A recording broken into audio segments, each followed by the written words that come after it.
বাবা মানে সারাদিন কঠোর পরিশ্রমের পরেও হাসি মুখে বাড়ি ফেরা। বাবা মানে শত শাসনের সত্ত্বেও নিবিড় ভালোবাসা। বাবা মানে সব আবদারের এক বিশাল অফুরন্ত ভাণ্ডার। বাবা মানে প্রতিটি সন্তানের কাছে বন্ধু।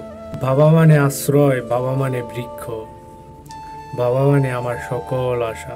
বাবা মানে কাটছে ভালো যাচ্ছে ভালো দিন। বাবা মানে সুখের প্রতিটি মুহূর্ত পাশে থাকা। বাবা মানে প্রতিটি ভুল হৃদয় থেকে ক্ষমা করে দেওয়া। বাবা মানে সূর্যের মতো হলেও না থাকলে চারপাশ অন্ধকার হয়ে যায়। বাবা মানে পকেট খালি কিন্তু কখনো সন্তানকে হতাশ করে না। বাবা মানে গল্পের আড়ালে থাকা একজন মহানায়ক। বাবা মানে গুরুজনদের সাথে কিভাবে কথা বলতে হবে তা শেখানো। বাবা মানে পুরনো ড্রেস আপ দেখতে দেয় না অবাক। বাবা মানে শিক্ষার আলো, নিরাপদ আশ্রয়। বাবা মানে সকল ছেলে মেয়েদের একটা ব্যাংক অ্যাকাউন্ট।